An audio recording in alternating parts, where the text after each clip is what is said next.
So the CMHC, Canadian Mortgage and Housing Corporation, has said that Canada needs to make, guess what? Here's the number, 4.8 million homes over a period of next 10 years for housing in Canada to become affordable. You know, I'm getting pretty black-pilled on housing in Canada. I don't think there's going to be anything that Canada is going to do seriously to help out the housing crisis and actually alleviate the stress that it has on a lot of people's lives. In fact, the housing minister recently said, I think a month or so ago, that there's no need for housing prices to go down. That's what happens when you're in a country that has a housing market that is so financialized that even if it goes down by 20%, it can have catastrophic effects throughout the entire country. Let's talk about it in today's video, and we'll react to a bunch of TikToks as well, starting with this one. The city of Hamilton is prioritizing a $280 million needless facelift at COPS Coliseum. You might know it as First Ontario Centre, but native Hamiltonians know it as COPS. Some people simply call it the Coliseum, but it is now being renamed TD Coliseum.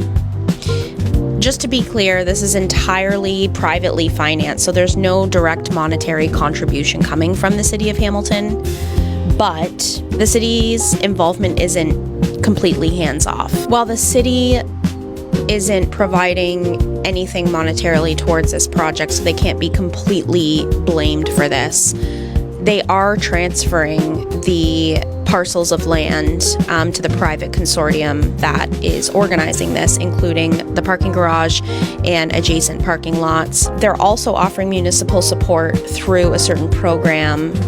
Let me check what it is. Downtown Entertainment Precinct Advancement Program, a tax increment incentive that grants rebates based on future increases in property tax revenue up to 30 years.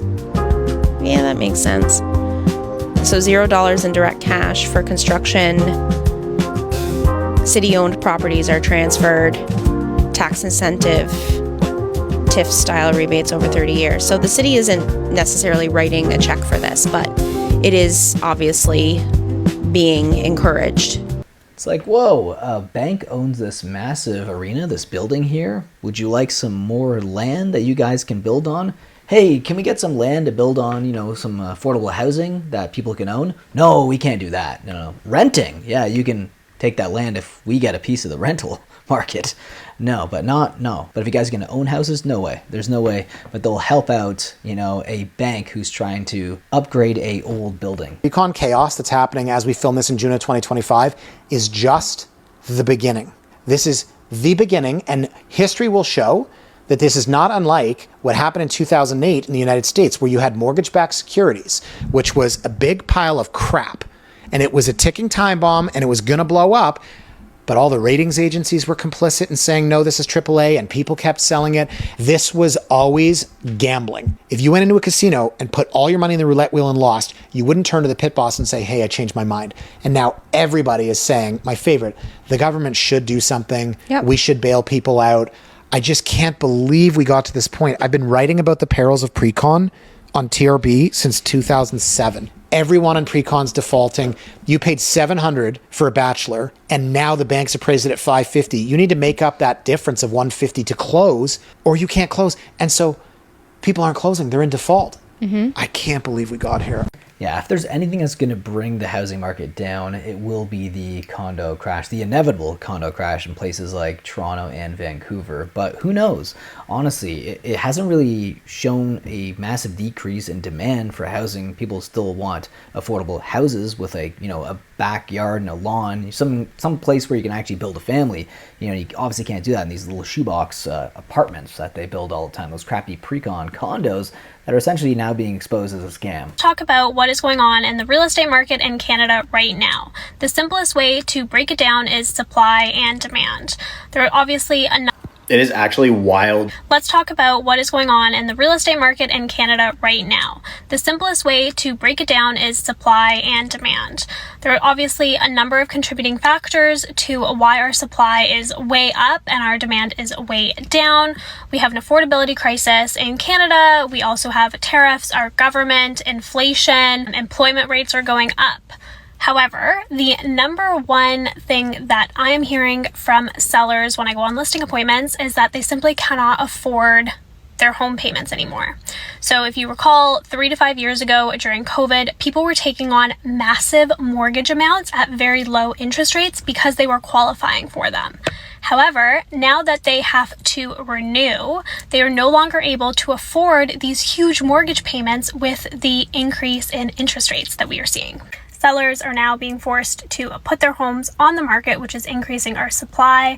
There's not as many buyers due to the uncertainty of the market or the fact that they're just seeing that there's so much inventory that they can be more selective, they can offer lower prices, and sellers are losing money on their homes. And my wife actually works for a building company, and she's even noticed that ever since like the Trump tariffs were initiated and the back and forth between, the United States and Canada started with a little bit of a tariff war, there has been a lot more hesitation in the market. She's not saying that they have completely stopped selling homes, but she's noticed that there is a little bit more, precaution when it comes to it. It is actually wild to see how much house prices have come down from their peak in 2022, especially when adjusted for inflation. This chart here shows how much house prices have fallen in different cities across Canada, based on nominal house prices in blue, which is unadjusted for inflation, and real house prices in orange, which is adjusted for inflation. The national average is down about 16% or almost 30% when you adjust for inflation. But the reality is that this is really skewed by the Ontario and BC markets, with nominal house prices down in the 20 to 30% range in many cities in Ontario and approaching 30 to 40% when you adjust that for inflation. While I still think there's some downside risk left in the market in Canada,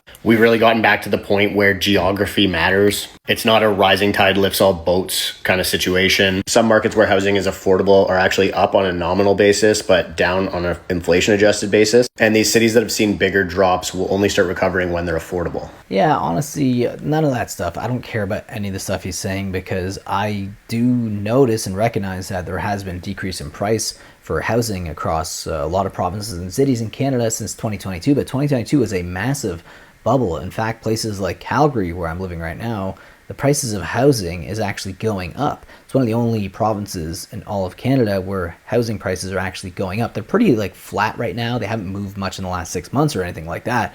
But if you compare the prices to 2020, 2021, the prices in some areas in Calgary have almost doubled in price. So the CMHC, Canadian Mortgage and Housing Corporation, has said that Canada needs to make, guess what? Here's the number. 4.8 million homes over a period of next 10 years for housing in Canada to become affordable. So that comes out to around 480,000 homes a year. That's what Canada needs to construct over a period of the next 10 years for houses to become affordable in this country, for people, for average couple, average family to be able to afford a basic house. Now, here's the problem.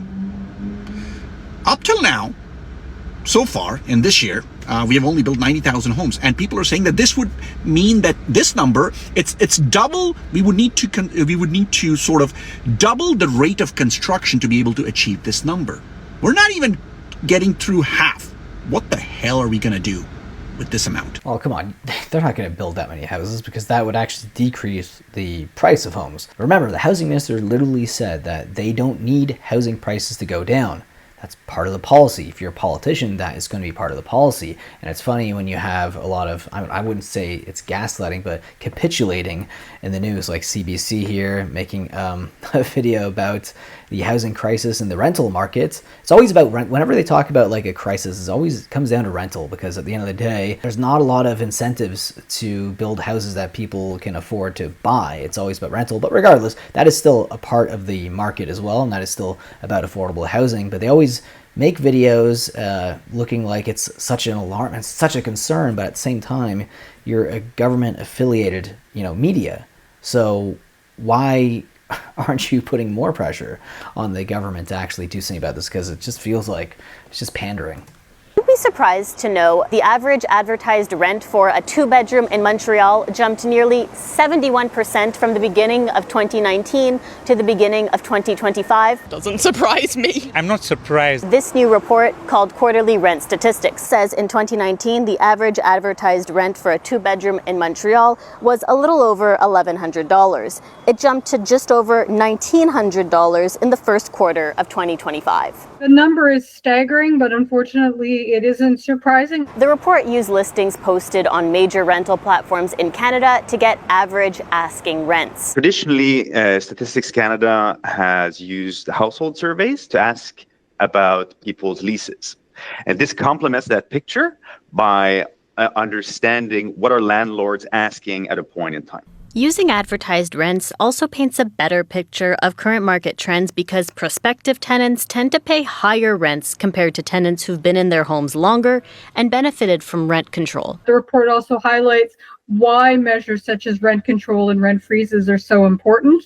Compared to advertised rents in other Canadian cities, Montreal is ranked 17th. Vancouver and Toronto are at the top of the list. Still, Darwish says renters are struggling in the city. What this often means for people is having to make really difficult decisions. Either you have to move further away or you have to live in really, really difficult conditions. And it's not just a struggle for Montreal tenants. In Drummondville and Sherbrooke, advertised rents for a 2-bedroom went up from around $600 to over $1,200 from 2019 to the beginning of 2025. Well, there you have it. Leave your thoughts down below about this video's subject, and of course, I will see you guys in the next video. Take care.